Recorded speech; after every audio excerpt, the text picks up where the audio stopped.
চাঁদপুরে কোরবানিতে গবাদি পশুর চাহিদা ৭৮,০০০। ইন্ডিয়ান গরু নিয়ে দুশ্চিন্তায় প্রান্তিক খামারিরা। পপুলার বিডি নিউজের একটি ডেস্ক রিপোর্ট, বিস্তারিত জানাচ্ছি আমি সাদিকা সীমা। চাঁদপুরে প্রান্তিক খামারিরা ইন্ডিয়ান গরু দেশে প্রবেশ করলে বড় ধরনের ক্ষতিগ্রস্ত হওয়ার আশঙ্কা প্রকাশ করেছেন। এদিকে জেলা প্রাণী সম্পদ বিভাগ বলছেন, উত্তরবঙ্গ থেকে মৌসুমি ব্যবসায়ীরা গরু এনে চাহিদা মিটাবে। প্রান্তিক খামারিরা ন্যায্য দাম পাবেন। এবার চাঁদপুরে কোরবানিতে গবাদি পশুর চাহিদা ৭৮,৫৬৬টি। চলতি বছর গবাদি পশু উৎপাদন হয়েছে ৬১,৪৮৯টি। চাহিদার তুলনায় গবাদি পশুর সংকট রয়েছে ১৭,০৭৭টি। চাহিদা মিটাতে প্রস্তুত প্রায় ৫ শতাধিক মৌসুমি ব্যবসায়ীরা। অপরদিকে কোরবানির ঈদকে লক্ষ্য রেখে প্রান্তিক খামারিরা সারা বছর বাড়তি দামে গরুর খাদ্য কিনে লালন পালন করে আসছে। তবে ইন্ডিয়ান গরু ও মৌসুমি ব্যবসায়ীদের দাপটে তারা গরুর ন্যায্য দাম পাওয়া নিয়ে রয়েছেন দুশ্চিন্তায়। এবার কোরবানির ঈদে আসলে আমরা প্রত্যাশা করছি তো ভালো কিছু, যদি ভারতের কিছু অসাধু ব্যবসায়ী আমাদের দেশের সিন্ডিকেট যদি ওরা ভারতের গরু আমদানি করে, তাহলে আমরা প্রান্তিক খামারিরা আসলে ক্ষতিগ্রস্ত হয়ে যাচ্ছি বারবার। যদি ভারতের গরু কম আমদানি হয় অথবা আমদানি না হয়, সরকারের প্রতি আমাদের এটাই আহ্বান যেন ভারতের গরু কোনোভাবে আমাদের দেশে প্রবেশ করতে না পারে, তাহলে আমরা প্রান্তিক খামারিরা আসলে বেঁচে যাবো। এই ক্ষেত্রে আমরা সম্পূর্ণ আমাদের নিজেদের প্রক্রিয়াজাত খাবারগুলি খাওয়াচ্ছি এবং আমাদের নিজস্ব জমিতে যে সকল আমরা ঘাস লাগাইছি বিভিন্ন জাতের, আমরা এই ঘাসগুলি খাওয়াই এবং গমের ভুসি এবং কুড়ার ভুসি, মানে নিজেরাই সম্পূর্ণ প্রক্রিয়া করি আসলে খাবারগুলি খাওয়াই। আমরা বাইরের কোনো ফিড ব্যবহার করি না। আর খাদ্যর দামে আর মনে করেন এই যে গরুর দামে এত মিলতেছে না, সব কিছুর দাম বাড়তি, ভুসির দাম বাড়তি, ফিডের দাম বাড়তি, সবকিছু লেবারের দাম বাড়তি, সবকিছুর দামে তো বাড়তি। এই কারণে গরুর দামে আর খানার দামে মিলতেছে না।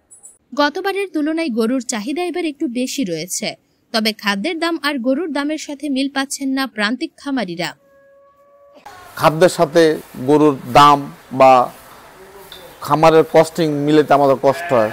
যদি মৌসুমি খামারিগুলি বন্ধ হয়ে যেত, শুধু শুধু খামার থেকে গরুগুলি নিয়ে সরকার এই গরুর বাজারে সেল করতো, তাহলে আমরা হয়তো একটা ভালো একটা দাম পাইতাম, আমরা আরো উৎসাহী হইতাম খামার করার জন্য। গোল্ডেন ফার্মে চাকরি করি, প্রতি বছরে থেকে ১-১৫০ গরু বিক্রি হয়। ঠিক আছে, মানে ইন্ডিয়া থেকে গরু নামে আসলে তো আমাদের গরুর দাম কম হয়ে যায়। ঠিক আছে, দর দামে খাওয়ার যাবে গরু মিলে না, দামে মিলে না, এর জন্য আমাদের একটু ইয়া হয়। এবারের গতবারের তুলনায় এবারের গরুর চাহিদা বেশি এবং গরুর দাম খুব চড়া। আপনার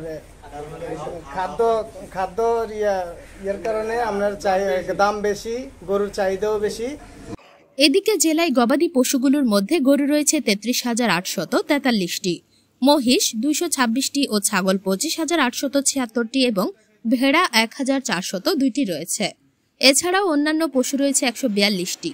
চলতি বছর গবাদি পশু উৎপাদন কম হলেও প্রভাব পড়বে না হাটে। মৌসুমি ব্যবসায়ীদের আগমনে ঘাটতি পূরণ হবে প্রত্যাশা করেন জেলা প্রাণী সম্পদ বিভাগ। এইভাবে আমরা যে আমাদের যে ফিক্সড যে খামারির থেকে আমরা দেখেছি ৬১,৪৮৯টি গবাদি পশু আমরা পেয়েছি এবং আমরা আবার খানাভিত্তিক যে চাহিদাটা একটু বেশি। আমরা দেখেছি প্রায় ৭৯,০০০ চাহিদা আছে, কিন্তু এই অনুসারে আমাদের ১৭,০০০ ঘাটতি পড়ে যায়। কিন্তু ইন দি মিন টাইম যে আমাদের যে খণ্ডকালীন যে গরু ব্যবসায়ী, অনেক গরু ব্যবসায়ী, প্রায় ৫০০র উপরে গরু ব্যবসায়ী আছে, ওরা ইন দি মিন টাইম তারা গরুগুলো আনা শুরু করছে, উত্তরবঙ্গ থেকে গরু আনা শুরু করছে। এই অনুসারে আমাদের ওই গরুগুলা যখন যোগ হয়ে যাবে ইন দি মিন টাইম, তখন আমাদের যে চাহিদাটা আমরা মিট আপ করতে সক্ষম হবো। তাতে এখানে চাঁদপুরে কোরবানি গরুর চাহিদার কোনো ঘাটতি হবে না বলে আশা করি এবং মানুষ নিরাপদ এবং গবাদি পশু মাংস এবং কোরবানির গরু পাবে বলে আশা করি। চাঁদপুরে ৩,২৬৯ জন প্রান্তিক খামারি রয়েছেন। এবার চাঁদপুরের ৮ উপজেলায় ১৫১টি গবাদি পশুর হাট বসবে। সেসব হাটে গরু নিয়ে ব্যস্ত সময় পার করছেন খামারিরা। Popular BD news, Chandpur.